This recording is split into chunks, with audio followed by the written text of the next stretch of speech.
Good morning, Mario, and good morning, Switch fans. Welcome to Wacky Hair Wednesday. I invite you to participate if you so choose, but we're talking all about Nintendo getting purchased by a country. A country purchased part of Nintendo, and it's causing some people to freak out. So I want to give you guys the lowdown there. And of course, Nintendo Switch sequels that need to happen. There's some interesting ones, and I want to talk all about it. So what's going on, everybody? It's Zach from SwitchForce. Make sure to hit that like button, leave a comment, all that good stuff. If you're new here, perfect timing. It's about to really heat up with the fake E3 June Direct that is now like 25 days away. It's coming up quick, but first, let's talk about this purchase. Okay, a country picked up 5.01% of Nintendo, and some people don't like it, and they're wondering why Nintendo let this happen. So I gotta set the record straight. The reason that this is causing ruffles is because the country in question is Saudi Arabia. Now, you're probably aware that they have a lot of human rights issues on the negative side, and there's just a lot of concern over that country and the things that they choose and don't choose to do. Now, I don't want to get super political with it, but basically it raises red flags for people to see Nintendo in business with Saudi Arabia's public investment fund. How will this affect their games going forward? What decisions will now be skewed? And why did they choose to associate in the first place? Well, the fact of the matter is, they didn't. Saudi Arabia's public investment fund has been gobbling up shares of game companies for a while now. They invested heavily into Nexon, into Capcom, into EA, into Take-Two, into Activision Blizzard, and now Nintendo. And a Nintendo spokesperson said, "We found out about this from the same news reports you did." Nintendo didn't want this, ask for this, or make it happen. It just happened. And so it will have no effect on Nintendo. They're just a shareholder, the fifth largest shareholder, but like Nintendo said, they don't really comment on individual shareholders, and believe you me, this will not change their business practices, the games they release, or how they operate. It also doesn't really signal them aligning with Saudi Arabia in any way. Again, this public investment fund has been doing this with gaming companies for a while now, spending millions and billions of dollars. It's just something they're doing. And however you feel about it, Nintendo didn't really bring it upon themselves, and it definitely won't change anything for Nintendo. So definitely a strange start though. I woke up and saw Saudi Arabia purchases 5% of Nintendo, and I was equally like, what? But then once you see Nintendo's comment, you understand they just purchased it like anybody else could. I mean, you could do it, I could do it. And let me tell you, if I did it, this is what I would do. All right, there are 5 Switch games that really deserve sequels. We've got a lot of great Switch sequels. In fact, this year is big on that, right? Splatoon 3 is coming out, Xenoblade Chronicles 3, there are a lot of sequels that are happening. But 5 games have kind of been ignored, and I want to focus in on those right now. Make sure to let me know in the comments which Switch game, a Switch game, right? It can't be like Metroid Prime, because we know Prime 4 is coming, but that is a GameCube or a Wii sequel, I guess. I'm talking Switch sequels. Like the first one, Mario Odyssey. All right, it's been 5 years since Super Mario Odyssey dropped, and there's not even a peep about a sequel. Bowser's Fury was sort of Mario Odyssey-esque, although Cappy was not present. It feels like maybe Nintendo's experimenting, but I'd love to see them take another crack at the Cappy mechanic. Such a cool mechanic, brought about so many cool ideas, and I'm sure with a second go-around, they could get even more creative. Basically, we just need a new, big 3D Mario, because it's been 5 years. And yes, we've had ports of U Deluxe and 3D World, but Mario is more than just a sports mania man. And yeah, I'm pumped for Battle League, but I think Mario Odyssey 2 needs to happen. Or if Nintendo wants to sort of convert that into a new 3D Mario, but kind of like bringing the next version of Cappy, they can do that. It's just high time for a big, bold new Mario.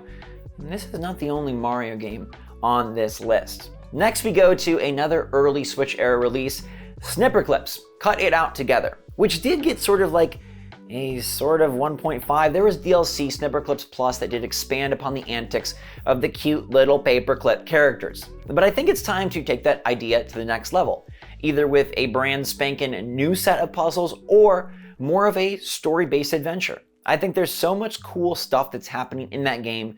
You could really create more of a linear, puzzly cooperative game that would borrow from like It Takes Two and how successful that was and create something super fun. Now, they could switch up the art style, but I do not want to see them go creepy 3D models of the cute little clips. I would love to see them keep the paper cut style that they had from the first game, and then just expand upon the puzzles, expand upon the world. Maybe dive more into the backgrounds and making those more detailed, but the characters, They're charming as all heck. This was a small project that Nintendo got behind, and it ended up becoming a star of the Switch's early show. And I think it can become a star again, and I think it could become an expanded star if they put the time in. Been 5 years since this one as well. We are definitely due for some more cut it out together action. It's one of the best fun co-op games you can play with a significant other, with a friend, with a sibling. It's so good and such a camaraderie boosting experience. We need more of it. This one may seem a bit out of left field, but I'm gonna put my pitch for it, all right? I think Mario Maker needs a third. Mario Maker 2 came out in 2019. It's been about 3 years, but that game had so much untapped potential. Remember those rectangles we thought would be filled with other styles of Mario?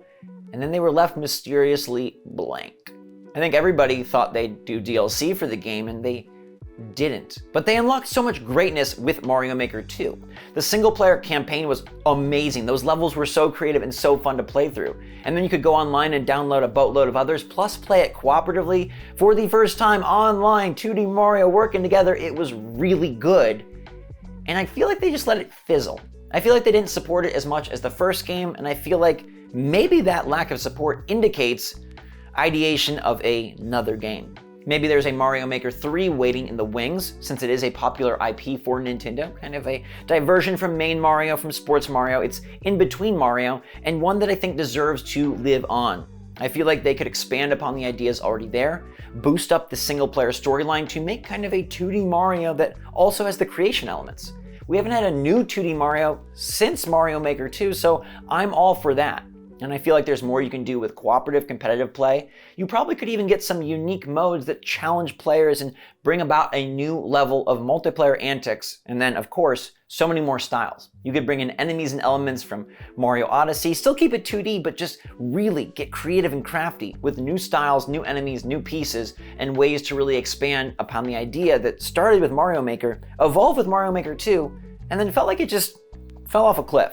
I think there's much more to explore here, and I hope they do it soon. I also hope that they do more Animal Crossing soon. I know, the first game came out in 2020. It's only been 2 years, but in that 2 years, this game has sold an insane number. And similar to Mario Maker 2, the support seemed to not really match the sales, and definitely with this one, considering how many copies ACNH sold.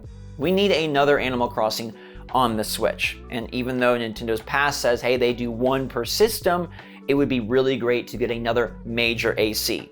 I don't really want them to tap back into the Amiibo Festival. The minigame stuff didn't work so well. But another mainline Animal Crossing that really builds upon New Horizons and maybe feels more console-like. I feel like New Horizons is sort of a sequel to New Leaf, so the sequel to New Horizons could be a really big step. I think there's a lot more that they could do, and they did start to practice and play with multiplayer, but they could build that up much more and make it far more convenient than how time-consuming it was in the original. There's just so many players eager for more, so many people waiting to buy whatever Nintendo has to sell, and the fact that they stopped updating the game, maybe again, it's because they're putting those new ideas, that fresh content into a follow-up. And I think in the case of this, with how many hours everyone got out of it, more than worthwhile and totally time for another one, even if it's just a few years later. ACNH 2 would be amazing and would once again capture such a massive swath of the globe in all sorts of cute villager Tom Nook craziness. Look, I wanted to put Pikmin 4 and Donkey Kong New on this list, but technically those are Wii U games ported to Switch, so they would be Wii U sequels, and I wanted to stick to the rules here. So my fifth pick is ARMS. Splatoon is already getting a sequel. Why can't ARMS as well? I know ARMS did not do as well as Splatoon, not even close, but I think there's something there. I think it just needs another iteration to really tap into the potential. The boxing is really fun, and the character roster is, I think, fantastic. Cool looking dudes and dudettes that Nintendo normally wouldn't make, and even a DNA man that kind of looks like one of those wobblers outside of a car dealership. I know there wasn't a lot of content there because it was primarily a fighting game, but they did support it with interesting free DLC, a bunch of new characters, and even try to fluff out the game a bit. Maybe you could bring in some sort of campaign, since that worked so well with Splatoon, taking those mechanics and making them work for single player. But any way to bring back ARMS and build upon the fighting would be fun. One of the biggest problems with ARMS was that the online community got so hardcore, you were just getting thwopped if you bought the game anytime after release. I think they've learned lessons, I think there's ways they can work on it, and they've improved the online play of games like Mario Tennis Aces and Mario Golf and Nintendo Switch Sports.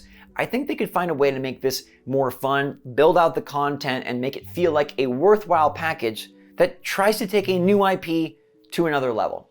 Nintendo's big new IP is Splatoon, and it's been that way for years now. It's probably time that they try again, either with something new or hey, you got a good foundation with ARMS, let's roll the dice one more time. I think they really could make some huge headway. Now obviously there's a bunch more games that could be built into a full sequel. Something like Ring Fit Adventure really screams like, sell me again! And then you've got smaller games like Cadence of Hyrule, Celeste, things of that sort that could get new entries. Astral Chain, a unique IP from Platinum, could they do it again after Bayonetta? Let me know if any of those sound more appealing to you, which sequels you'd like to see on Switch, and if any of the ones I described seem super fun. I bet somebody out there is gonna pick Pokemon Let's Go 2 with a little Johto adventure, giving me some freaking Lugia how-out action on the front cover. In the meantime though, let's get to our poll where we feature a special guest, LeBron James. LeBron James on Twitter said that the N64 is better than the Nintendo GameCube, and I wanna know if he's crazy. Because from my memory, the GameCube had a lot better games. Now I will say the N64 is more of a nostalgic place in my heart. Mario 64 changed the game for probably everybody. But 54% of you agree that he's crazy, that the GameCube was the better console. All right, stuff like Luigi's Mansion was birthed there. Smash Bros. Melee was fantastic. Monkey Ball got its start. And many more titles, including Mario Sunshine, the evil stepchild of the Mario 3D franchise that is better in hindsight than it was, I think, when it first heroically arrived. Now, 15% of you say that you've never played either console. My babies! You never played the OG Nintendos? I think it would be great if Nintendo accessed this era. And they have N64 really flushed out on Switch Online, but GameCube should come too. There's no reason why they can't put those games out there, and we see Sony going back to PSP and PS3. GameCube is an important part for Nintendo, and they'd be wise to eventually crack open that safe. Thus far, they've gone as far as N64. For some reason, they feel a hard cap there. No, it's time to expand. Let's go, Nintendo. Bring more stuff. You did DS on Wii U. You can definitely do GameCube on Switch. That'll do it for today though, so I'll see you on the next episode. Appreciate y'all being here. Thanks so much for watching. Hit that like button, let me know your take in the comments down below. Stay safe, stay healthy, stay happy, stay positive out there. And until next time, my wonderful friends, love you lots. SwitchForce, out.